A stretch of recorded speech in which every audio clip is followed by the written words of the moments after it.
wabarakatuh. Alhamdulillah Rabbil Alamin. Nahmaduhu wa nasta'inuhu wa nastaghfiruh wa na'udzu billahi min shururi anfusina wa min sayyiati a'malina. May yahdihillahu fala mudilla lahu wa may yudlil fala hadiya lahu. Asyhadu an la ilaha illallah wahdahu la syarika lahu wa asyhadu anna Muhammadan 'abduhu wa rasuluhu la nabiyya ba'dahu. Allahumma salli wa sallim wa barik ala hadzal nabiyil karim nabiyina Muhammad bin Abdillah wa ala alihi wa ashabihi wa man tabi'ahu bi ihsan ila yaumiddin, amma ba'd. Subhanallah walhamdulillah wa la ilaha illallah wallahu akbar wa la hawla wa la quwwata illa billahil aliyyil azim. Allahumma anta rabbi la ilaha illa anta khalaqtani wa ana 'abduka wa ana 'ala ahdika wa wa'dika mastata'tu. A'udzu bika min syarri ma sana'tu, abu'u laka bi ni'matika 'alayya wa abu'u bi dzambi faghfir li fa innahu la yaghfiru dzunuba illa anta.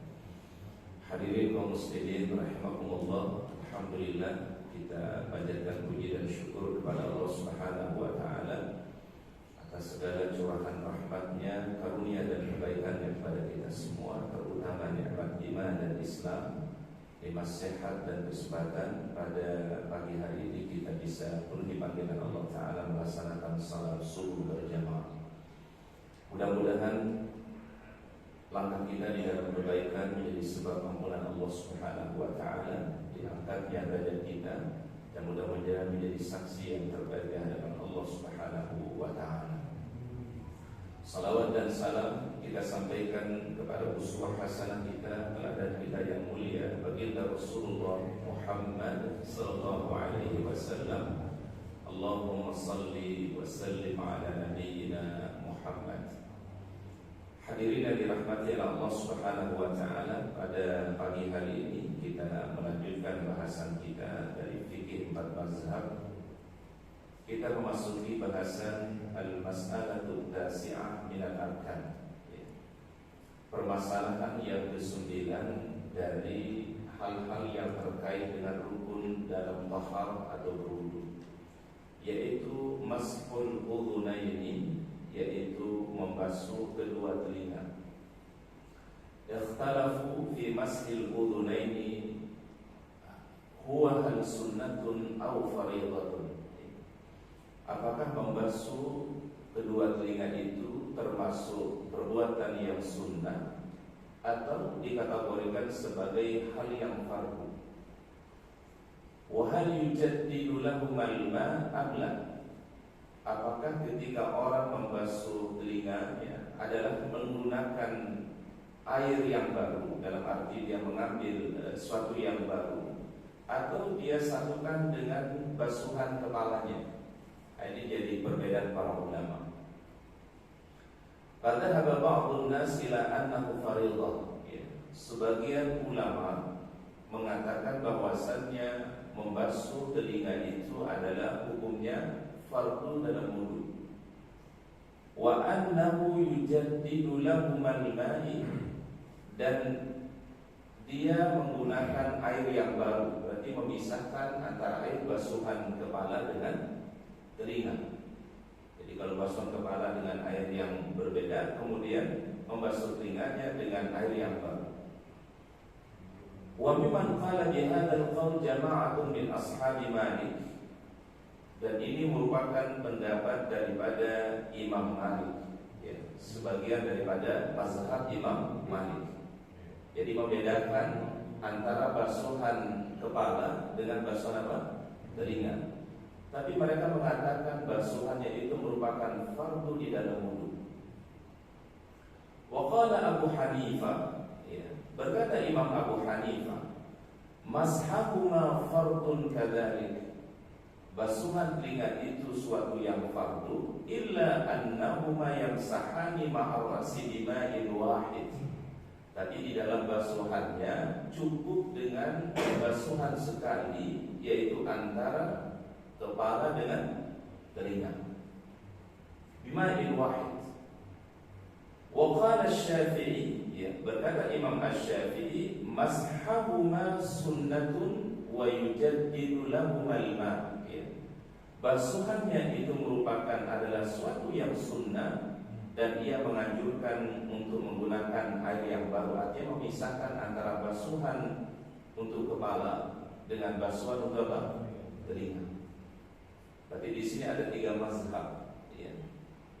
Mazhab yang pertama tadi adalah mazhabnya Imam Malik, mengatakan basuhan telinga itu adalah hukumnya fardu dan menggunakan air yang baru, artinya terpisah dengan basuhan kepala.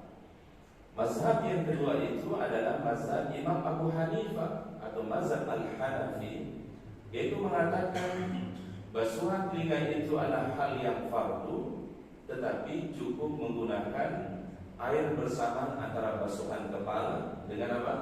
Telinga. Berarti di sini Imam Malik dan Imam Abu Hanifah berbeda pada masalah banyak. Apakah basuhan itu menggunakan air sekaligus untuk basuhan kepala dan telinga, atau memisahkan airnya untuk basuhan kepala dan basuhan apa? Telinga.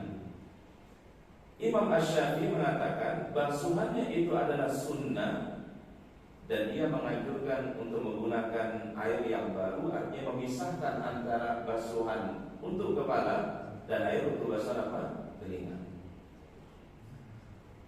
Kemudian dasar perbedaannya adalah ikhtilafun fil athari wal waridah. Ya. Ada beberapa athar dari para sahabat. A'ni masahu sallallahu alaihi wasallam udhan hal hiya ziyadatun ala ma fil kitab min mashir ra'si.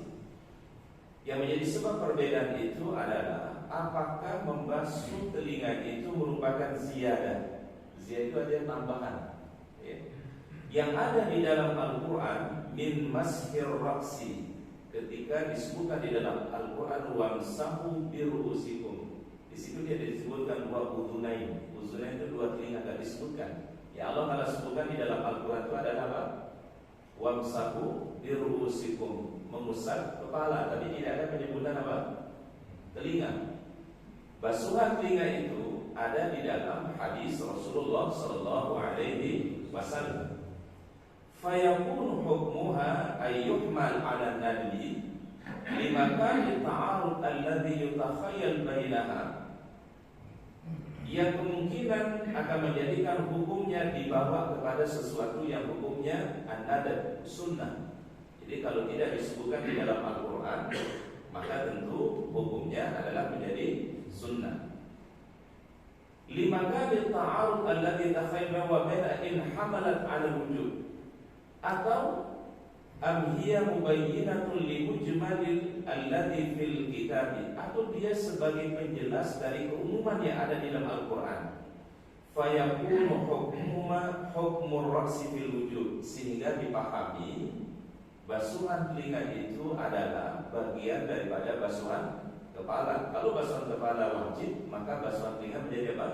Wajib. Jadi di sini terjadi perbedaan pemahaman di antara para ulama. Imam Malik dan Imam Abu Hanifah, ya, menganggap bahwasanya basuhan telinga itu menjelaskan daripada keumuman ayat di dalam Al-Quran. Kalau hukum daripada membasuh kepala itu wajib, maka menurut Imam Abu Hanifah dan Imam Malik, hukum basuhan telinga juga apa? Wajib. Tapi kalau Imam Asy-Syafi'i mengatakan karena basuhan telinga itu tidak disebutkan di dalam ayat wudu, maka dibawa hukumnya menjadi an-nadbi, hukumnya adalah sunnah. Berarti yang disebutkan di dalam Al-Quran itulah yang menjadi hukumnya fardu. Tetapi kalau ada di dalam hadis Rasulullah SAW, maka jatuhnya menjadi hukumnya sunnah dari Rasulullah SAW. Baik, kemudian permasalahan berikutnya adalah yang dijelaskan oleh para ulama, al-mas'alatul 'ashirah min as-sifat ghaslul rijlaini, ya. Permasalahan yang ke-10 itu adalah yaitu membasuh kedua kaki. Ittafaqal ulama'u, ya, menjadi kesepakatan para ulama ala anna ar-rajulaini min a'dha'il wudu, ya. Sesungguhnya basuhan kedua kaki itu adalah bagian daripada anggota wudu yang disebutkan oleh Allah Ta'ala di dalam Al-Quran, ya. Wa arjulakum ilal ka'bayn. Wa ikhtalafu fi naw'i tahiratihima, tetapi para ulama berbeda di dalam sifat basuhannya, ya. Apakah membasuhnya dengan cara al-ghuslu atau al-mashu, ya. Kalau al-ghuslu itu adalah membasuh sembari digosok, itu disebut al-ghuslu, ya. Tetapi kalau al-mashu hanya cukup dikenai basuhan pada anggota wudu, itu disebut al-mashu, ya. Faqala qaumun, ya, berkata sebagian para ulama, taharatuhuma al-ghuslu wa hum al-jumhur al-ulama, ya. Jumhur ulama mengatakan bahwasannya membasuh kaki itu adalah dengan cara dibasuh sembari digosokkan, disebut dengan al-ghuslu. Bahkan disunahkan Nabi SAW dibasuh sembari disela pada jari-jari kaki, supaya basuhannya lebih apa? Lebih sempurna, ya. Kemudian waqala qaumun, sebagian para ulama mengatakan farduhuma, yang wajib itu adalah al-mashu, ya. Al-mashu itu artinya adalah cukup dibasuh saja, tidak mesti sampai apa? Digosok atau disela-sela. Bal tahuratuhuma, wa qala qaumun, mazhab yang ketiga, tahuratuhuma tajuzu bin naw'i, boleh dengan dua cara, al-ghuslu wal mashu, boleh dengan cara dibasuh sembari digosok atau dibasuh saja. Wa inna dzalika rajul ikhtiyaril mukallaf wa sababu ikhtilafihim, ya. Adapun sebab perbedaannya para ulama dalam hal ini, al-qira'atani al-masyhuratani fi ayatil wudu, karena perbedaan cara membaca pada ayat wudu tersebut. Jadi ternyata para jamaah, kalau ada terjadi perbedaan cara baca, itu bisa konsekuensinya bisa nanti perbedaan hukum. Sebagian riwayat bacaan Rasulullah SAW, wa arjulakum ilal ka'bayn, diharokatkan apa? Fathah, ya. Wa arjulakum ilal ka'bayn bin nasbi 'atfan 'alal mawsul. Wa qira'ati man qara'a wa arjulikum, harokatnya berarti apa? Kasrah, ya. Yang satu harakatnya fathah, yang satunya harakatnya apa? Kasrah. Bil khafdi 'atfan 'alal mamsuh. Jadi di sini nanti para ulama menyimpulkan hukumnya. Kalau diharokatkan ya fathah, berarti bacanya tadi wa arjulakum. Wa arjulakum ini atofnya kepada al-mamsul, yang dibasuh. Berarti cara membasuh kaki itu adalah dibasuh sembari juga digosok dan disela-sela, karena menggunakan harokat fathah dan diatofkan kepada sesuatu yang dibasuh. Tetapi kalau diatofkan wa arjulikum, harokatnya berarti apa? Kasrah, maka atofnya kepada al-mamsuh, yang diusap. Berarti cara membasuh kaki itu cukup diusap saja, artinya dibasuh biasa saja, tanpa harus digosok dan tanpa harus disela-sela pada kakinya. Nanti disinilah asal daripada perbedaan para ulama dari memahami bacaan yang bersumber dari Rasulullah SAW. Ya, Rasul pernah membaca ayat itu wa arjulakum ilal ka'bayn, tapi juga Rasul pernah membaca wa arjulikum ilal ka'bayn. Jadi perbedaan cara baca di dalam Al-Quran itu ternyata nanti ada konsekuensi hukumnya yang dipahami oleh para ulama.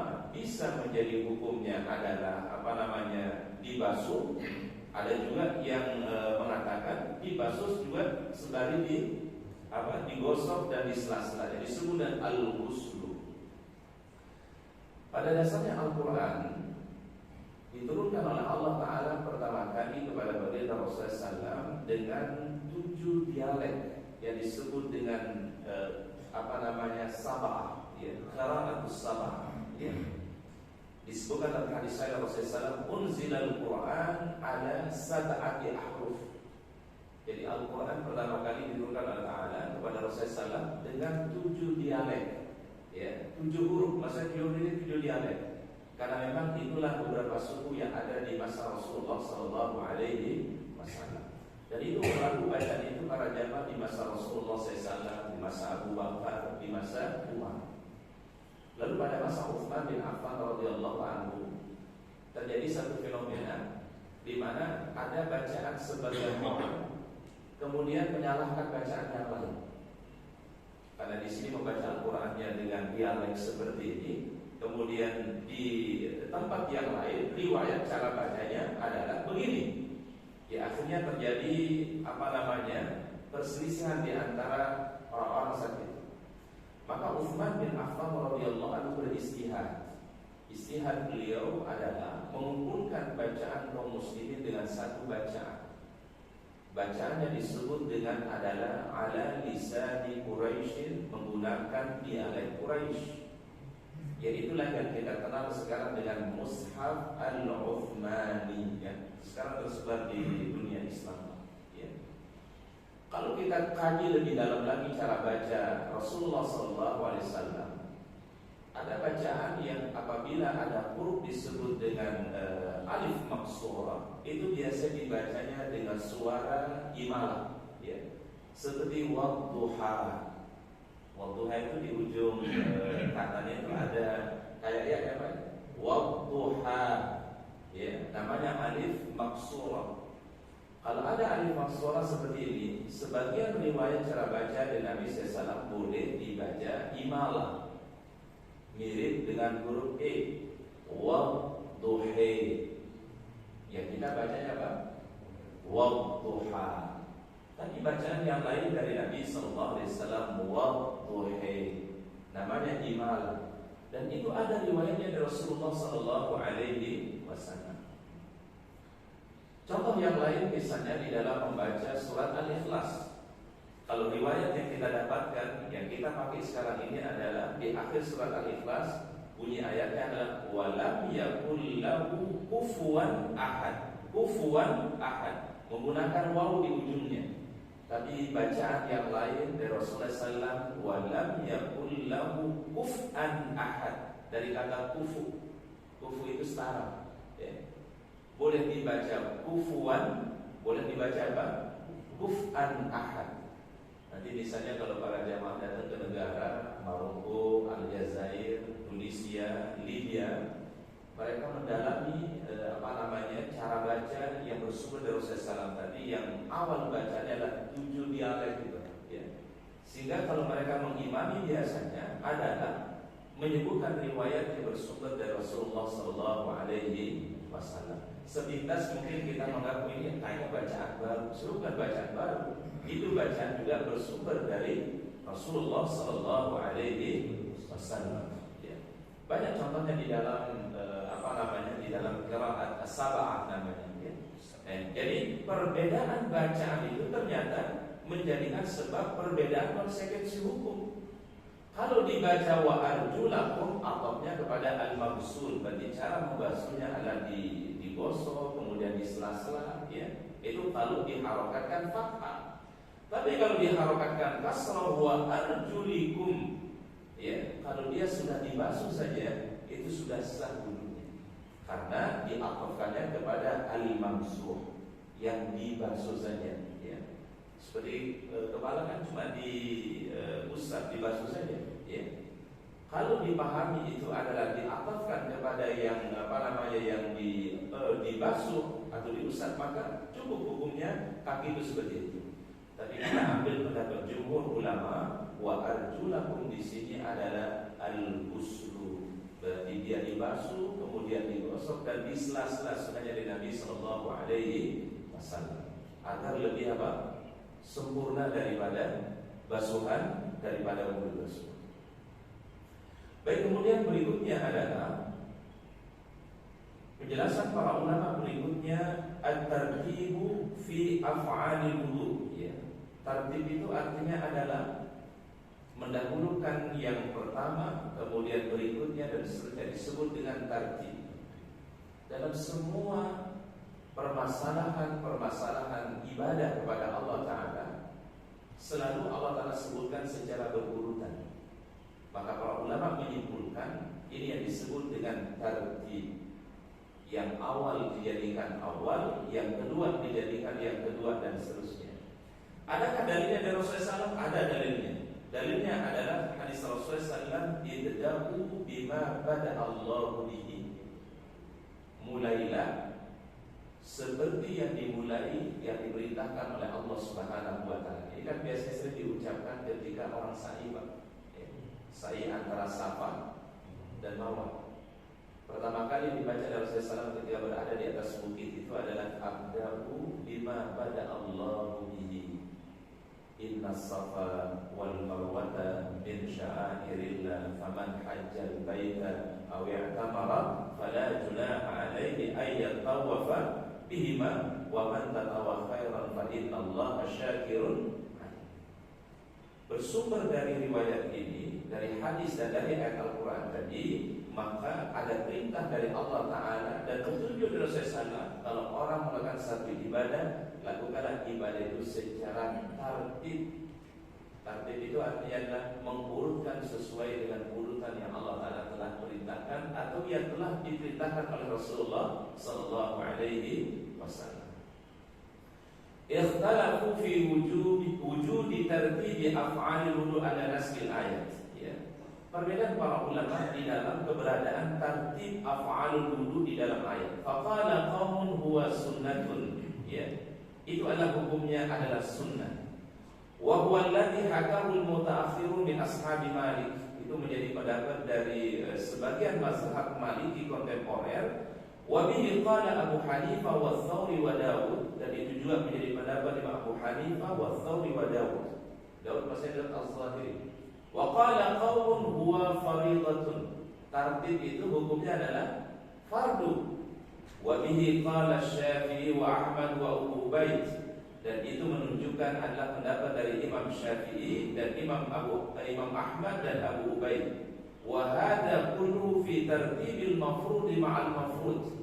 Inilah menjadi suatu yang wajib dilakukan dalam hal mentartibkan yang fardu dan fardu sesuai dengan urutan yang disebutkan di dalam Al-Quran oleh Allah Ta'ala. Mulai dari membasuh wajah, kemudian tangan, kemudian mengusap kepala, ya, kemudian kaki. Ini kata Imam Syafi'i hukumnya adalah fardhu. Fardhu artinya adalah wajib sesuai dengan urutan yang telah ditetapkan oleh Allah Subhanahu wa Ta'ala di dalam Al-Quran. Dan ini merupakan pendapat jumhur ulama.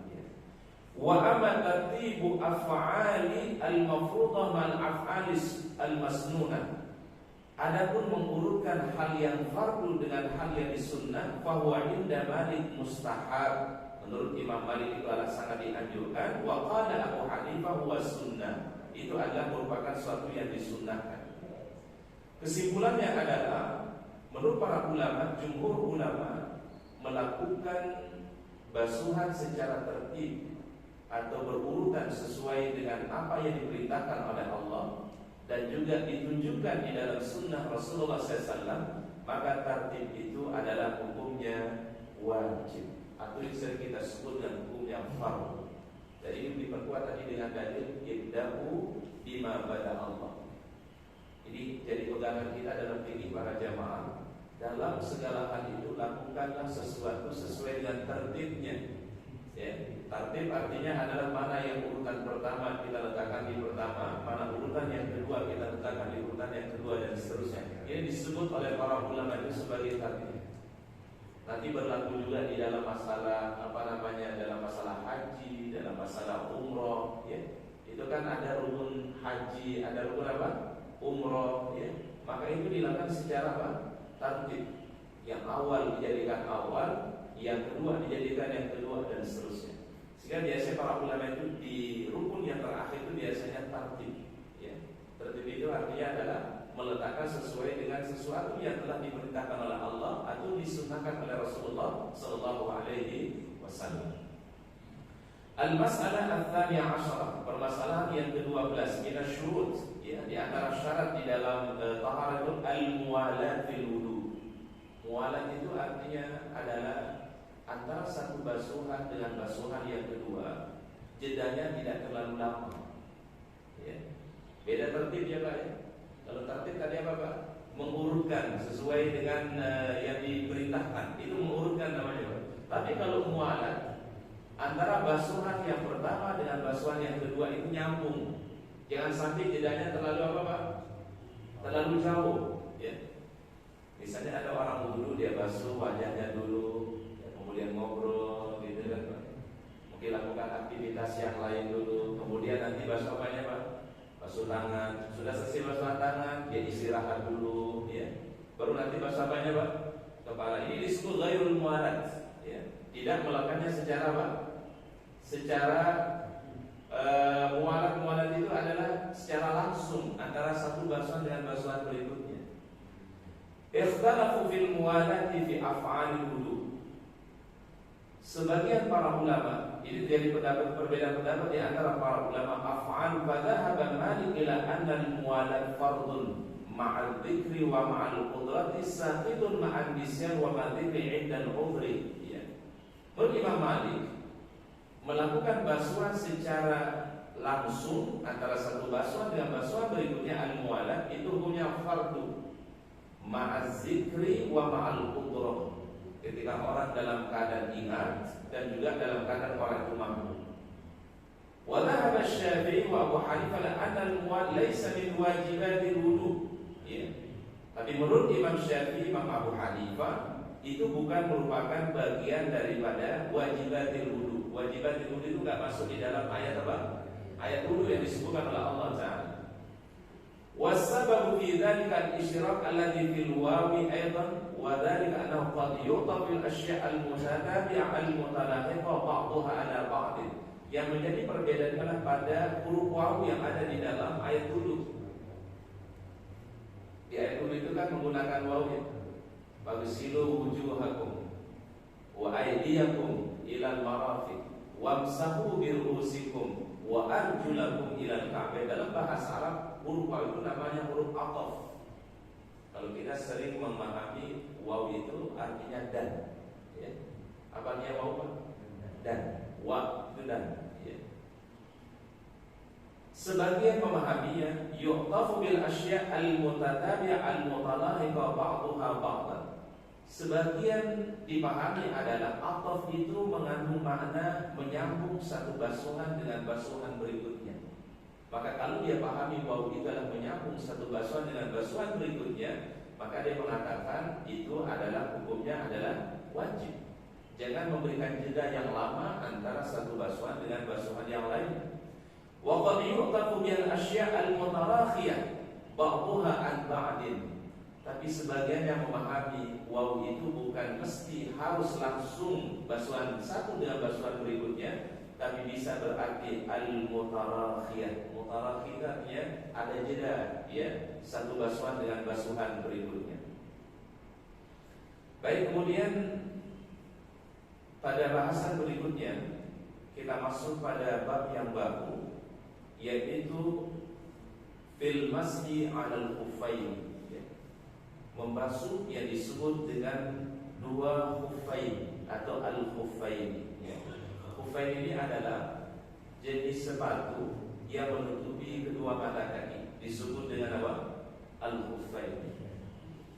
Ada beberapa riwayat atau dalil yang terkait tentang khuffain ini. Yang paling masyhur adalah riwayat dari Ali bin Abi Thalib radhiyallahu anhu, di mana Nabi SAW pernah bersabda, "Lau kana ad-dinu bil aqli."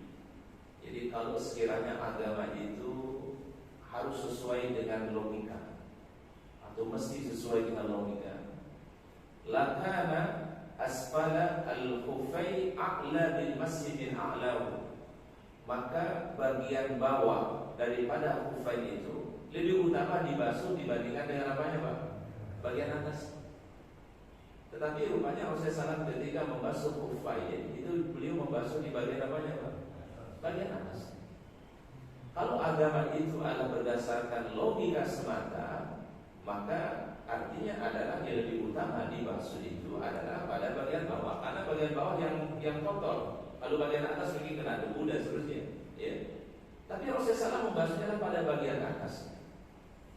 Ini artinya adalah di dalam memahami al-Islam, rujukan yang paling utama itu adalah Al-Quran, kemudian Al-Hadis, kemudian ijma' para ulama, kemudian nanti baru ada dalil-dalil yang lain.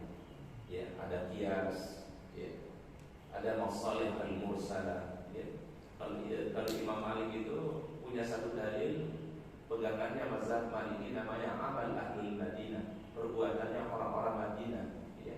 Itu jadi dalil dalam mazhab dalam mazhab Imam Malik, amal ahlul Madinah.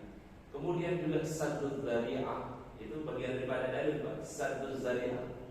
Jadi sadduz zari'ah itu artinya adalah syariat itu selalu mengantisipasi sesuatu supaya tidak terjadi hal yang tidak diinginkan, disebut dengan sadduz zari'ah. Itu yang dijadikan sebagai bagian daripada dalil.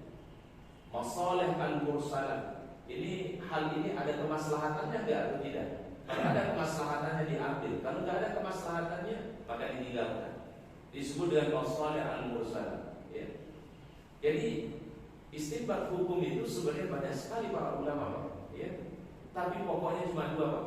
Ya. Pokok utamanya ada dua, Al-Quran dan apa? Hadis Rasulullah SAW.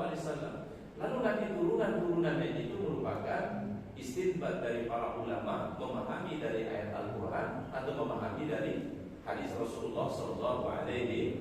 Tapi sumber utamanya apa? Al-Quran dan hadis. Nah, sehingga Masya Allah ini mungkin menjadi salah satu kehebatan para ulama-ulama Islam. Jadi sumbernya cuma dua tadi, Al-Quran dan hadis, tapi mampu menurunkan beberapa istinbat hukum dan cara pengambilan hukum. Maka ada disebut dengan qiyas. Ya. Qiyas itu kan menyamakan satu kasus dengan kasus yang lain karena ada apa? Kesamaan. Ya. Contoh sederhana misalnya, qiyas itu seperti di zaman Nabi SAW, zakat fitrah atau zakat fitri itu adalah menggunakan kurma, gandum, syair. Ya. Di masa Rasulullah SAW. Lalu kemudian dikiaskan oleh para ulama mengambil satu kesimpulan hukum. Kenapa Rasulullah SAW menggunakan kurma, gandum, syair sebagai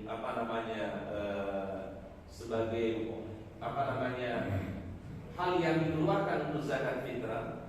Itu diambil dari istinbat hukumnya adalah pertama ada sesuatu yang tahan lama. Kurma itu tahan lama, gandum, syair, sesuatu yang bisa bertahan lama. Kemudian yang kedua, dia adalah satu bahan makanan pokok di sebuah negeri. Maka dikiaskan oleh para ulama apa saja dia memiliki kriteria yang sama dengan apa yang dilakukan oleh Rasulullah SAW, maka itu boleh dijadikan sebagai sesuatu yang digunakan untuk mengeluarkan zakat apa? Ini disebut dengan apa, Pak? Mengkiaskan satu kasus dengan kasus yang lain, satu permasalahan dengan permasalahan yang lain, karena ilatnya sama, asbabnya sama, ada kesamaan ilat, maka hukumnya diberikan hukumnya sama. Maka kita di Indonesia di sini adalah zakat fitrahnya menggunakan beras, ya. Karena kenapa? Karena itu bahan makanan pokok yang kita miliki. Ya, ini yang disebut dalam apa? Qiyas. Dan masih banyak lagi nanti kita temukan di dalam konteks fikih yang mungkin di zaman Nabi tidak ada, tetapi kemudian dikiaskan oleh para ulama karena ada illatil hukmi, karena kesamaan illat di dalam hukumnya. Baik, itu dalil yang pertama tadi tentang al-mas'u 'alal kuffain. Dalil yang kedua, hadis sahih dari Mughirah bin Syu'bah radhiyallahu anhu. Satu ketika Mughirah bin Syu'bah safar bersama baginda Rasulullah SAW. Safar berarti melakukan perjalanan apa? Jauh bersama Nabi. Kemudian Rasulullah SAW ingin disiapkan air wudhu oleh Mughirah bin Syu'bah radhiyallahu anhu. Rasulullah SAW membasuh dari awal wudhu sampai basuhan dari wajah, tangan, mengusap kepala, telinga. Ketika Rasulullah SAW mau diambilkan air untuk membasuh kaki beliau, dan Mughirah bin Syu'bah ingin melepaskan sepatu Rasulullah SAW, kata Rasul, da'ha atau da'huma. Apa dia da'huma? Biarkan, jangan kau buka. Karena kata Rasulullah SAW, aku memasuki atau memakai sepatu ini tahirataini, dalam keadaan taharah, dalam keadaan apa? Suci. Maka kemudian Rasulullah SAW hanya mengusap pada bagian atasnya saja. Ya, jadi beliau tidak membuka apanya? Sepatu beliau, dan beliau hanya cuma mengusap pada bagian atasnya saja. Inilah yang disebut di dalam tradisi ahli sunnah wal jamaah, namanya al-mashu alal khuffaini, ya, membasuh dua khuffain. Baik, bagaimana pandangan para ulama ya mengenai hal ini? Hukmul masyi alal khuffain. Al-mas'alatul ula, ya, masalah yang pertama, ya, hukum mengusap di atas khuffain. Fa ammal jawazu, adapun yang membolehkan, fa fihi thalathatu aqwal. Di situ ada 3 pendapat para ulama mazhab. Al-qaulul masyhur, ya, pendapat yang masyhur. Masyhur ini berarti pendapat yang populer, nyaris orang memahaminya, ya, disebut dengan qaulul masyhur. Innahu jaizun 'alal itlaq. Itu adalah hukumnya boleh secara mutlak. Berarti namanya basuhan di atas khuffain adalah sesuatu yang boleh secara apa? Mutlak. Wa bihi qala jumhur fuqaha'ul amsar, dan itu merupakan pendapat daripada jumhur ulama dari 4 mazhab, ya, Imam Abu Hanifah, Imam Malik, Imam Syafi'i dan Hambali mengatakan itu adalah hukumnya jaiz. Jaiz itu artinya adalah hukumnya boleh secara mutlak. Wal qaulus tsani, pendapat yang kedua mengatakan jawazu fi safar dunal hadar. Ya, boleh mengusap khuffain itu, tapi berlaku hanya ketika safar, tapi tidak berlaku ketika hadir. Hadir itu apa maksudnya Pak? Hadar, mungkin.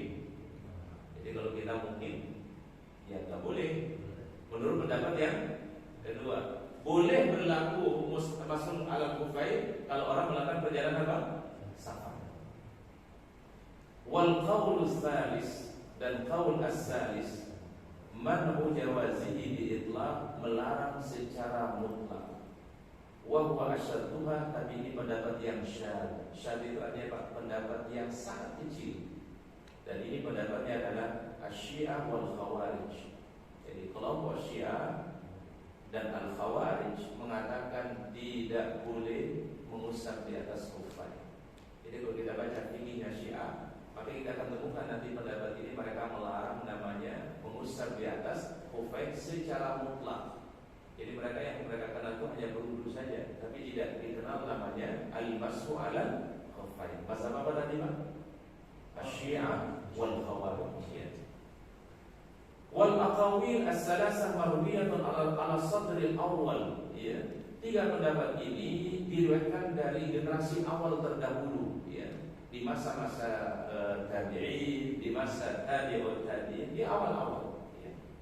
Wasabab fi ikhtilafihim, adapun yang menjadi sebab perbedaannya adalah ma yuzannu min mu'aradatil ayatil warid fil hadbil ghusl al-jullil athan warada fil mashi.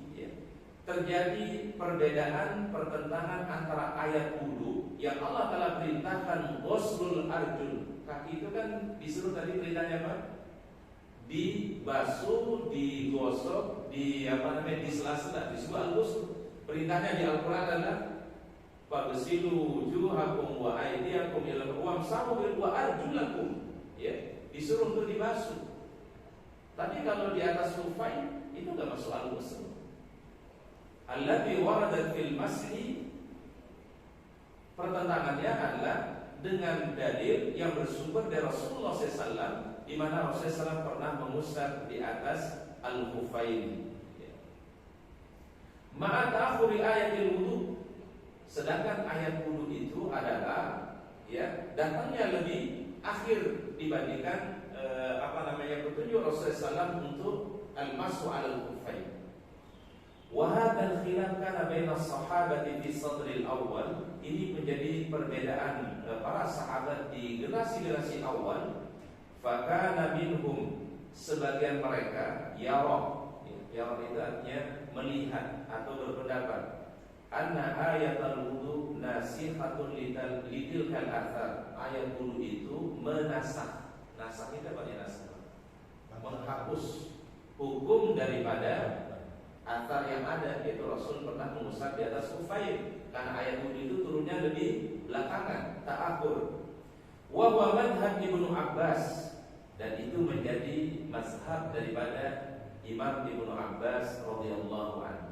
Wahtajjal qailuna bi jawazi bima Muslim. Tetapi pendapat yang mengatakan boleh mengusap di atas kufain itu berdalil dengan riwayat daripada Imam Muslim dalam hadis sahih Rasulullah sallallahu alaihi wasallam. Baik, riwayat dari Imam Muslim itu disebutkan di dalam hadis ini, ya. Bersumber dari hadis Jarir radhiyallahu anhu, wa zalika, ya, dalilnya adalah annahu ruwiya annahu ra'a Nabi sallallahu alaihi wasallam pernah melihat baginda Nabi sallallahu alaihi wasallam yamsahu 'alal khuffain, ya. Beliau mengusapnya di atas apa? Khuffain. Faqila lahu innama kana dzalika qabla nuzulil Maidah. Rasul melakukan hal itu sebelum turun surat apa, Pak? Al-Maidah. Sedangkan ayat wudu itu ada di surat apa, Pak? Ada di surah Al-Maidah. Rasulullah SAW pernah mengusap di atas kufain itu adalah, yaitu sebelum turunnya surah Al-Maidah. Faqala ma aslamtu illa ba'da nuzulil Maidah. Wa qala al-mutaakhirun. Tetapi sebagian ulama mutaakhirin, kalau tadi kan ulama as-sabiqun, ini mutaakhirin. Laisa bainal ayati wal athar ta'arud. Sebenarnya tidak ada pertentangan antara ayat surat Al-Maidah dengan athar dari Rasulullah SAW tentang beliau tadi mengusap di atas kufain. Li'annal amra bil ghusli innama huwa mutajib liman la khuffa lahu. Perintah untuk membasuh dengan menggosokkan itu adalah berlaku bagi orang yang tidak pakai khuf. Jadi kalau dia tidak pakai khuf, ya, dia harus membasuhnya kakinya, ya, dengan istilah tadi. War rukhsatu innama hiya lilabisil khuf. Tapi rukhsahnya berlaku bagi orang yang menggunakan apa? Khuffain. Berarti artinya apa? Yang kita pahami dari riwayat para ulama ini adalah bahwasannya mengusap khuffain atau di atas khuffain itu adalah salah satu daripada rukhsah yang diberikan oleh Allah Subhanahu wa taala. Rukhsah artinya berarti apa, Pak? Keringanan. Kalau Rasul menyebutnya rukhsah itu, Pak, shadaqatun tasaddaqallahu alaihi. Itulah cara Allah Taala bersedekah kepada hambanya. Dan Allah Taala senang kalau kita dikasih sedekah, kalau kita dikasih keringanan, lalu hamba itu menerima keringanan yang diberikan oleh Allah Subhanahu wa taala. Dan ini diamalkan sebenarnya, Pak, tradisi ini di dalam tradisi Ahlus Sunnah wal Jamaah. Kita mau ke mazhab manapun, Pak, kalau Ahlus Sunnah wal Jamaah, Imam mazhab Hanafi, Maliki, Syafi'i, Hambali, mereka mengenal tradisi namanya mengusap di atas kufain. Kecuali dalam pemahaman Syiah dan Khawarij, mereka melarang sama sekali secara mutlak daripada melakukan mengusap di atas kufain. Waqila, sebagian ulama berpendapat inna ta'wil al-qira'at al-abi al-khadim wal mas'u 'ala al-kufain. Sebagian riwayat dari cara baca wa arjulikum, tadi boleh dibaca wa arjulakum, boleh dibaca apa? Wa arjulikum. Ternyata yang dimaksud kalau dibaca dengan wa arjulikum itu berlaku kalau orang menggunakan khuffaini. Masya Allah. Jadi kalau dalam kondisi normal para jamaah kita enggak pakai khuffain, berarti dipakai harokat fathah, ya Pak, ya. Wa arjulakum, ya, berarti digosok di sela-sela, ya. Tapi kalau dia dibaca kasrah wa arjulikum, ini berlaku berarti bagi orang yang menggunakan apa? Sepatu khuffaini. Maka anjurannya adalah cukup diusap pada bagian atasnya, ya. Jadi dia nyambung sebenarnya tadi dengan pemahaman yang sebelumnya yang terkait tentang basuhan kaki. Wa amma man faraqa baina safar wal hadar. Adapun ulama yang membedakan antara yang safar dan yang mukim. Nah, tadi pendapat yang kedua mengatakan mengusap kufain itu berlaku bagi orang yang safar saja, tapi tidak berlaku bagi siapa? Yang mukim. Fali anna aksar al-asar as-sahih al-waridah fi masir innama kana fi safar. Jadi dia istinbatkan hukumnya. Ternyata Rasul itu seringkali mengusap di atas kufain itu karena beliau melakukan perjalanan apa? Safar. Jadi lebih banyak hadis-hadis atau riwayat dari Nabi SAW beliau mengusap kufain itu karena melakukan perjalanan apa? Safar. Sehingga mazhab yang kedua ini memahami adalah berarti boleh mengusap kufain itu hanya di safar saja, tapi tidak dianjurkan kalau dalam keadaan apa? Hadar. Hadar itu apa? Hadar apa? Mukim, tidak dalam keadaan safar. Ma'an safar musyirun bil masyaqqah. Karena orang yang dalam keadaan safar itu adalah dalam kondisi masyaqqah, maka membutuhkan namanya rukhsah wa tahfif, ya, dikasih keringanan dan dikasih kelonggaran. Wal mas'u 'alal khuffain huwa min babi tahfif. Mengusap di atas khuffain itu sebenarnya salah satu bentuk daripada at-tahfif, keringanan yang diberikan oleh Allah Subhanahu wa taala. Fa inna naza'ahu mimma yashqu 'alal musafir. Karena kalau dia membuka sepatunya kemudian dia pasang lagi sepatunya, maka yashqu 'alal musafir itu sesuatu yang memberatkan bagi orang yang melakukan perjalanan apa? Safar. Maka dipahami oleh sebagian ulama bahwasannya mengusap di atas kufain itu berlaku, ya, bagi orang yang musafir, tapi tidak berlaku bagi yang hakim. Tapi ini bertentangan dengan jumhur ulama tentunya, karena jumhur ulama memahami berlaku bagi yang safar ataupun juga yang mukim. Ada hadis dari Nabi SAW, Rasul menetapkan boleh mengusap kufain, ya, 3 hari 3 malam bagi yang musafir dan 1 hari 1 malam bagi orang yang hadar atau orang yang mukim. Ini walaupun hadisnya memang tidak banyak, tapi dipahami oleh jumhur bahwasannya mengusap kufain itu berlaku baik dalam keadaan mukim ataupun dalam keadaan apa? Safar. Kalau tadi mazhab yang kedua hanya mengatakan berlaku hanya pada safar saja, tapi tidak berlaku dalam keadaan apa? Mukim. Inilah istinbat hukum para ulama yang bersumber dari Al-Quran atau bersumber dari hadis-hadis sahih Rasulullah Sallallahu Alaihi Wasallam. Hadirin dirahmati Allah Subhanahu Wa Taala, mungkin itu beberapa hal yang terkait mengenai bahasan fikih 4 mazhab. Mudah-mudahan kita bisa mengambil pembelajaran, intisari, istinbat dari apa yang dijelaskan oleh para ulama. Ternyata para ulama di dalam memahami dalil-dalil itu sangat luas sekali cakupannya, dilihat dari segi bahasa, ya. Makanya seorang faqih itu harus paham ilmu nahwu dan shoroh, ya. Ilmu nahwu dan shoroh. Ilmu nahwu itu Pak, yang cara baca nanti dibacanya fathah, kasroh, doma. Itu kan kalau di pesantren dipelajari, ya. Kemudian dia harus memiliki perangkat ilmu tafsir, paham ilmu tafsir, ilmu hadisnya juga harus kuat, ya. Inilah para ulama kita dahulu di dalam mengambil sebuah istinbat hukum yang sumbernya yang paling utama tadi ada 2, Al-Quran dan juga As-Sunnah atau hadis Rasulullah Sallallahu Alaihi Wasallam. Wallahu a'lam bishawab. Semoga Allah Ta'ala memberikan kita ilmu yang bermanfaat, Allah Ta'ala memberikan kita pemahaman terhadap hukum-hukum Islam, dan mudah-mudahan Allah Ta'ala memberikan keistiqamahan kepada kita semua. Baik, mungkin sebelum kita tutup ada pertanyaan mungkin. Silakan. Kita dahulukan yang senior dulu. Harus menunjukkan kita yang senior dulu. Silakan. Apakah tadi sudah selesai? Yang konfirmasi aja. Apakah yang diatur ayat itu yang wajib? Yang hadis atau sunnah dibuat itu? Jadi ada yang ngambil tawar itu yang di Al-Quran, yang di itu tulis tawar. Itu kaitannya dengan kalau kita lagi di Masjidil Haram, ya, saya batal gitu, ya, kami macam-macam aja dulu di Jakarta. Ya, baik, jazakumullah khairan. Jadi dalam memahami dalil atau memahami sumber hukum, kalau orang menjalankan yang wajib saja, yang fardu saja sahha. Sahha itu apa? Sudah sah. Ya. Tapi kalau orang melakukan yang wajib dan dia tambahkan dengan yang disunnahkan oleh Rasulullah, disebut dengan asbabul wudu, menyempurnakan. Berarti adalah ada yang levelnya wajib, udah sah kalau ditunaikan, tapi ada yang levelnya menyempurnakan. Ya. Jadi kalau ayat Al-Qadr kan hanya menyebutkan yang wajib-wajib saja. Ya.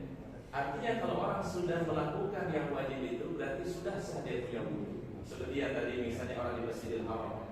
Atau mungkin airnya terbatas Pak. Kalau melakukan semuanya kayaknya nggak cukup tuh air. Ya karena ada orang yang pakai botol kecil tuh misalnya wudu ya Pak ya. Ya dalam kondisi tertentu dia pakai cuma satu botol kecil. Kalau dia basuh seluruhnya yang disunahkan rasanya tidak cukup tuh air. Maka dalam konteks seperti itu hanya membasuh yang wajib saja itu yang fardu saja. Sekali. Iya, dan bahkan basuhannya boleh sekali saja. Karena dalam kondisi apa? Darurat. Tapi kalau dalam kondisi normal, ya maka yang paling afdal kata para ulama, dia basuh yang wajib, yang fardu dan dia tambahkan dengan yang disunnahkan Rasulullah. Ini disebut isbabul wudu. Dan ada kebaikannya dari Rasulullah. Dalam satu hadis beliau mengatakan ada 3 amalan yang mendatangkan ampunan Allah dan mengangkat derajat seorang hamba di sisi Allah. Pertama kata beliau isbabul wudu, menyempurnakan wudu. Apa maksudnya menyempurnakan wudu? Melakukan yang fardu dan ditambahkan dengan yang disunnahkan Nabi sallallahu, membasuh tangan, berkumur, istinsyaq, istinthar, ya. Ini disebut dengan menyempurnakan wudu. Yang kedua kata Rasul, kasratul khudu ilal masjid, memperbanyak langkah menuju apa? Masjid-masjid. Berarti artinya adalah menunaikan sholat berjamaah. Semakin maksimal orang berjamaah, insya Allah semakin besar peluang ampunan dan diangkat derajatnya Allah Ta'ala. Kemudian yang ketiga, intizar salat ila salat, menunggu dari satu salat sampai salat berikutnya. Para ulama memahaminya adalah bainal maghrib ila isya, antara waktu maghrib sampai waktu isya. Karena durasi waktunya adalah tidak panjang. Kalau kita tunggu subuh sampai zuhur, kejar saja berapa? Ya, maka para ulama memahaminya adalah bainal maghrib ila isya, antara waktu maghrib dan ada perbuatan Nabi SAW dan para sahabat. Rasul kalau pada maghrib di Madinah di Nabawi, beliau selalu iktikaf antara waktu maghrib sampai waktu isya. Dan ini yang sering dilakukan oleh para jamaah umroh biasa di jamaah haji. Ya. Mungkin kita tinggalnya agak jauh dari Masjidil Haram atau Masjid Nabawi, daripada bolak-balik ya, balik ke hotel nanti sholat balik isya lagi. Terkadang waktu habis di mana Pak? Habis di jalan Pak. Ya, maka lebih bagusnya untuk i'tikaf antara waktu maghrib sampai waktu isya. Jadi bisa dijadikan kaidah. Kenapa? Bisa dijadikan kaidah. Bisa dijadikan kaidah. Kalau ada yang ya, jadi kalau yang disebutkan di Al-Qur'an itu adalah fardu. Tapi kalau disebutkan di dalam as-sunnah itu hukumnya adalah an-nadbu. Ya, bisa menjadi penjelas, bisa menjadi penguat. Penjelas apa yang umum atau menguatkan apa yang yang ada di dalam Al-Qur'an. Ya. Wallahu a'lam bishawab. Baik, monggo. Mungkin hampir sama. Iya. Ini mengenai batas. Kemarin ada dibahas mengenai elemen. Oh iya. Kalau kan kaki ini batasnya apakah memang wajibnya sudah berapa atau bagaimana? Kalau kita merujuk kepada dalil yang saya dari Rasulullah SAW untuk basuhan kaki itu adalah melewati dari mata kaki. Ya, berarti kalau bisa jangan pas lah Pak. Kalau pas terus nanti khawatirnya ya namanya pas itu terkadang pas Pak, ya pasnya kurang deh. Ya, ada orang yang pasnya ngepas gitu Pak. Ya, lil ihtiyat. Dalam fikih itu lebih bagus kita ihtiyat. Ihtiyat itu berhati-hati. Kehati-hatiannya adalah basuh melebihi daripada mata kaki. Jadi kayak gitu Pak ya. Jangan dipasin gitu. Gitu sampai mata kaki. Nah, kalau bisa dinaikkan lah ya. Lebih naik lagi lebih afdal gitu Pak. Itu untuk kehati-hatian sebenarnya Pak. Ya. Baik, silakan Pak. Waalaikumsalam. Tentang safar dan rusuh tadi. Iya. Kan safar zaman dulu pakai unta, sepatunya. Sekarang safar pakai pesawat. Iya, enak gitu ya tidur. Maksudnya rusuh yang sedekah saja. bagaimana? Ambil. Kalau tidak dengan zaman berkembang sekarang, Baik. artinya sampahnya mudah banget. Bisa ke apa? Masa kita buka sepatu tidak bisa. Iya, baik. Tapi kalau ke hutan mungkin kita berapa besar? Baik. Ini sebenarnya hari ini pernah dibahas oleh para ulama, Pak. Jadi bahasanya gini, Pak.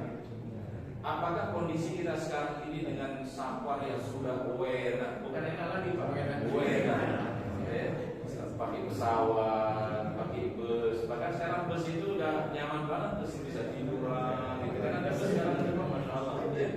Apakah kemudian masih berlaku rusak atau tidak? Jumhur ulama mengatakan masih berlaku rusak.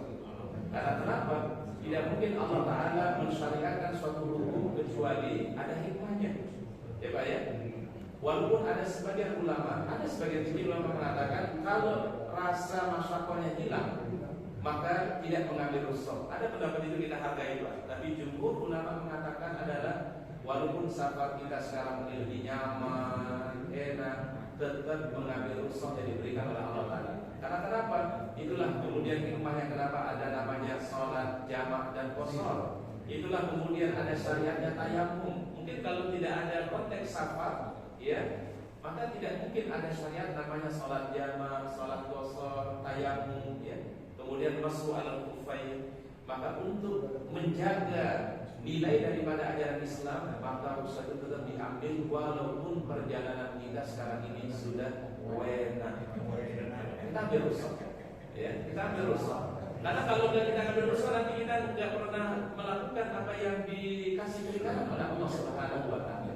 Dan keringanan itu kan Allah Ta'ala cintai, Pak. Ya, kita dikasih keringanan di sini oleh Allah Ta'ala, ya.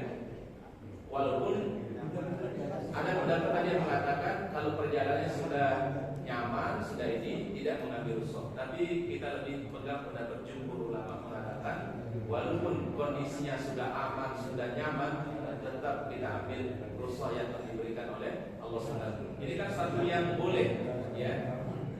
Silakan kita ambil rukhsah yang diberikan oleh Allah Subhanahu. Baik, wallahu a'lam bishawab. Mungkin itu yang bisa kita kajikan. Ada? Ada ya, silakan. Assalamualaikum warahmatullahi wabarakatuh. Waalaikumsalam. Ini ulang-ulang aja nih Bang. Iya. Masih kecil kita belajar di Langgan itu guru ngajinya dari Banten gitu ya. Nah itu Syafi'i yang kita pakai. Semua itu begitu perkembangan kita sekolah dapat ilmu yang baru. Iya. Beda jadi gurunya dari muka Syafi'i begitu ke parah lagi gitu. Bagaimana gitu? Baik. Baik, sebenarnya gini Pak. Bermazhab itu sebuah keharusan. Mau gak mau kita ini pasti bermazhab. Mungkin mazhab kita bisa Maliki, bisa Syafi'i, bisa Hambali. Ya, yang penting masih mazhabnya Ahlus Sunnah wal Jamaah. Itu paling penting. Yang tidak boleh, kata para ulama, namanya talfiqul mazhab. Apa talfiqul mazhab? Cuma ngambil yang enak-enaknya. Yang ini ngambilnya yang enaknya di sini, yang ini ngambilnya yang enaknya di sini. Tapi kalau dia misalnya mengambil karena dia yakini dalilnya lebih kuat, lebih sahih, boleh. Ya Pak ya? Boleh. Bapak mau pakai mazhab ini karena Bapak yakin, oh ini dalilnya lebih kuat, saya ambil mazhab ini, boleh. Nanti dalam praktek yang lain saya mengambil pendapatnya ini karena saya yakin dalilnya lebih kuat, boleh. Ini bukan disebut talfiq. Yang nggak boleh itu talfiq itu adalah apa kata para ulama? Cuma ngambilnya yang enak doang. Kalau enak di mazhab ini diambil, yang enak di mazhab diambil. Ini nggak boleh. Nah apa kata Imam Syafi'i? Idza sahal hadisu fa huwa mazhabnya. Kalau itu hadisnya lebih sahih, itulah mazhab dari Imam Syafi'i. Artinya adalah Imam Syafi'i pun tidak meminta kita untuk fanatik terhadap beliau. Kalau memang pendapat saya itu, istihad saya itu adalah tidak sesuai dengan dalil yang sahih, tinggalkan pendapat dan ambil itu hadis yang sahih. Seperti segitunya para ulama. Imam Malik mengatakan apa? Kullu qaulin yuqbal wa yurad ila sahib hadzal qaul. Pendapat boleh diterima, boleh kita tolak, kecuali apa yang disampaikan oleh Rasulullah sallallahu alaihi wasallam. Dan ulama dalam hal ini Pak, kapasitasnya mereka beristihad. Istihad itu artinya Pak, bisa istihadnya sesuai, tapi juga mungkin bisa tidak sesuai. Tapi larangannya istihad. Tapi dia beristihad berpahala, itu mendapat, kalau dia benar dapat 2. Kalau dia beristihad dan dia tidak sesuai, maka dapatnya berapa Pak? 1. Nah kita ini yang tidak beristihad Pak. Kita ini bukan level yang beristihad. Kita muqallid namanya. Kita tetap mesti mengikuti siapa? Para ulama terdahulu yang memahami Al-Quran dan As-Sunnah dari Rasulullah Sallallahu Alaihi Wasallam. Kita ini muqallid namanya, yang mengikuti, ya, mengikuti yang ada dalilnya, yang ada sumber dari Rasulullah Sallallahu Alaihi Wasallam. Jadi Pak, nggak apa-apa waktu kecil mazhabnya ini, sekarang waktu tua mazhabnya ini nggak ada masalah itu. Wallahu a'lam bishawab. Iya, inilah pentingnya kita belajar. Jadi kan kenapa? Oh, ternyata pemahamannya begini. Oh, dalilnya begini. Nah, itu kurang lebih pentingnya kita belajar tentang mazhab ini. Walaupun mungkin kita punya pegangan sendiri, kita ada yang kita yakini, tidak ada masalah Pak. Tapi inilah cara kita untuk melihat, oh ini ternyata ada dasarnya dan ada pemahaman dari para ulama. Ya Pak ya. Jadi waktu kecil sama sekarang beda mazhab ya. Baik, Allah a'lam bishawab. Mungkin ini kita bisa bahas ya. Kami doakan seluruh para jamaah yang hadir secara online juga, mudah-mudahan sehat, barokah, panjang umur. Mudah-mudahan kita dipertemukan di kesempatan mendatang dalam keadaan sehat walafiat. Mari kita akhiri doa kafaratul majelis. Subhanallah wa bihamdika, asyhadu an la ilaha illa anta, astaghfiruka wa atubu ilaik.